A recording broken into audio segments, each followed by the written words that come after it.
बिस्मिल्लाहिर्रहमानिर्रहीम।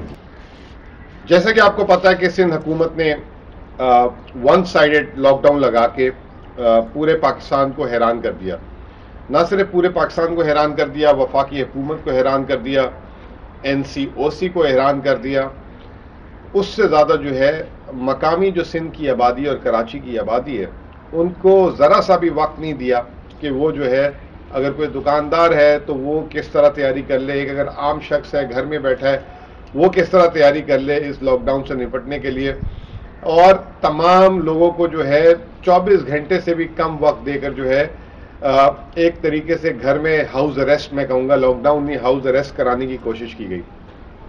और इसके जो है ना सिर्फ एक तो हम जब बात करते हैं कि मुज़र असरात हैं एक रोज़गार के, माशी, ये तो हम आम बातें करते हैं, लेकिन इससे कहीं ज़्यादा जो है इस मुल्क का नुकसान होता है जब आप इस तरीके की स्ट्रैटेजी रखते हैं। सबसे पहले तो मैं ये कहूँगा कि अब जो है ज़माना जो है 21वीं सदी, IT, ट्रैक एंड ट्रेस और पता नहीं क्या क्या बातें हम कर रहे हैं, वो ज़माना शुरू हो गया। लेकिन आज तक मुझे लगता है कि सिंध हुकूमत जो है पत्थरों के ज़माने में रह रही है और उनके जो है करीब से भी ये चीज़ें नहीं गुजरी। वो आते हैं, उनके कुछ वज़रा आते हैं, वज़ीर आला आते हैं टीवी में, आज 2500 लोग जो हैं वो कोरोना वायरस में मुब्तला हो गए हैं, आगे आके हाथ जोड़ते हैं, खुदा के वास्ते अपनी जानों को महफूज रख लें। भाई एक चीज़ होती है डाटा। उन्होंने कल ऐलान किया जब कि सिंध के दफातर तमाम के तमाम बंद हो जाएंगे और सरकारी दफ्तर तो कोई नहीं खुलेगा। आप डाटा से प्रूफ करें कि आपके दफ्तरों से कितना स्प्रेड हो रहा है, आपके मुलाजमीन को कितना लगा है। अगर आपने अपने सरकारी मुलाजमीन को वैक्सीन नहीं कराई तो कसूर किसका है? क्या अवाम का है? हमारा है। और आप बजाय ये कि इन दिनों में अपने सरकारी मुलाजमीन को फाल रखें, आप उनको घर बिठा देते हैं। उनका क्या मसला है? उनको तो तनख्वाह भी मिल रही है। इस बजट में आपने जो है उनको माशाल्लाह से तनख्वाह में इजाफा दिया। 93 अरब रुपए सिंध हुकूमत की सिर्फ तनख्वाहों में इजाफी जाएगा पिछले साल से ज्यादा। उनकी तो पार्टी लगी हुई है ना। नुकसान किसका है? आम आदमी का है, दिहाड़ीदार का है, एक दुकानदार का है, एक कारोबारी आदमी का है, जो लोगों को जो है कुछ मेडिकल रिक्वायरमेंट चाहिए उनका है। आपका क्या जा रहा है भाई? आपने तो जो है कोई मसला ही नहीं है। बहरहाल मेरा वीडियो का मकसद कुछ और था और आप लोगों को आगाह करना चाहता हूँ कि एक दिन का माशी नुकसान कितना होता है अगर सिंध और ख़ास तौर पे कराची जैसा शहर जो है बंद कर दिया जाए। ये जो है इस मुल्क के साथ ज़्यादती जो है आज से नहीं, मैं जब से होश संभाला है 1990 के दौर से जो है इस मुल्क को जो है जब भी पीछे धकेलना हो तो आप कराची पे आके अटैक कर दें, कराची पे हमला कर दें। पहले हड़तालें होती थी, अब जो है हड़तालें हो नहीं रही थी, तो अब हड़तालों का एक नया तरीका निकाल लिया गया और वो है लॉकडाउन। और मैं आपको बताता हूँ कि कल मैंने एक ट्वीट की थी जिसमें मैंने बताया था कि तकरीबन 90 अरब रुपए का जो है ये जो 10 दिन हमारे जो 9 दिन जो है लॉकडाउन लगेगा उससे जो है बराह रास्त टैक्स का नुकसान होगा और लगभग 450 अरब और उससे ज़्यादा का जो है माशी नुकसान है पूरे मुल्क का। 450 अरब रुपए जो है आप समझ लें तकरीबन $3.25 अरब होते हैं। और IMF से हम जब कर्जा लेने जाते हैं तो 4 साल में वो हमें $6 अरब देता है। तो एक 10 दिन में हम अपने मुल्क को इतना पीछे धकेल देते हैं कि जिसकी वजह से हम कभी भी IMF के जिसे कहते हैं शिकंजे से नहीं निकले। अब मुझे किसी ने सवाल किया कि ये बताएं कि ये जो है आपने कैलकुलेट कैसे किया। मैं आपको बता देता हूं, और ये जो है जो मेरा एक मोटा मोटा तरीका है निकालने का, इससे ज़्यादा हो सकता है कम नहीं हो सकते जो मैंने नुकसानात बताए। पाकिस्तान को जो है माहाना जो है 500 अरब रुपए की टैक्स की महसूलात आती हैं। अभी आपने देखा होगा कि जुलाई के महीने में पहला महीना हालांकि स्लो होता है, उसमें भी 410 अरब रुपए की महसूलात आई। कराची का जो शेयर है उसमें 45% से ज़्यादा है, यानी कि 500 अरब रुपए से कराची जो है तकरीबन 225 अरब रुपए महीने का टैक्स कलेक्ट करता है।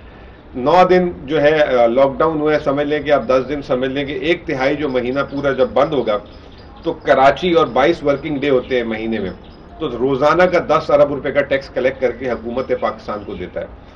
तो ये 10 अरब रुपए की तो छुट्टी हो गई, यानी कि ये 90 अरब रुपए आप समझ लें कि जो है टैक्स की महसूलात में नुकसान। अच्छा, जब ये बराह रास्त कराची है, अगर कराची बंद होता है ना तो बाकी पाकिस्तान भी असरअंदाज होता है, तो बाकी पाकिस्तान भी फिर वो 60% के हिसाब से नहीं चल पा सकता, वो भी 20-30% के हिसाब से चलता है।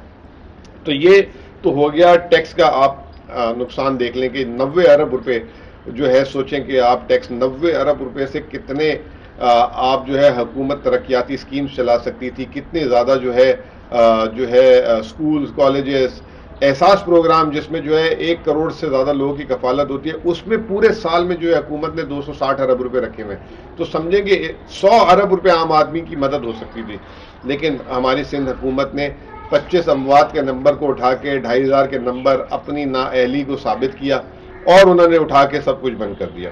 پھر آپ آ جائیں معاشی نقصان، پورے پاکستان کی اس وقت جو ہے فی کس آمدنی جو ہے 20,000 سے اوپر ہے، لیکن کراچی کیونکہ ملک کا جو ہے صنعتی شہر بھی ہے، سروسز سیکٹر بھی ہے، تو کراچی کی جو فی کس آمدنی ہے وہ پورے پاکستان میں اس وقت سب سے زیادہ ہے، اور اگر آپ اندازہ لگا لیں کہ 30,000 روپے ہے، باقی پاکستان کی اگر 20,000 ہے، تو سندھ اور کراچی کے ملا کے لگ بھگ جو ہے 5 کروڑ کی آبادی بنتی ہے، اور 10 دن کا پر ڈے آپ لاس نکال لیں تو یہ تقریباً 500 ارب روپے کا بنتا ہے۔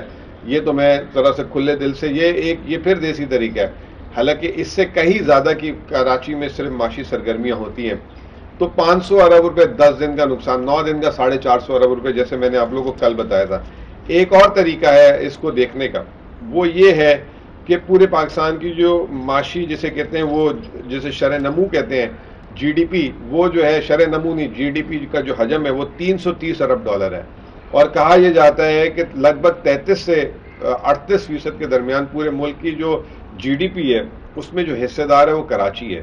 اس حساب سے اگر دیکھا جائے تو صرف کراچی جو ہے 100 سے 110 ارب ڈالر جو ہے سال کی معیشت پروڈیوس کرتا ہے، تو ماہانہ اس تناسب سے دیکھا جائے تو 9 ارب ڈالر ہے۔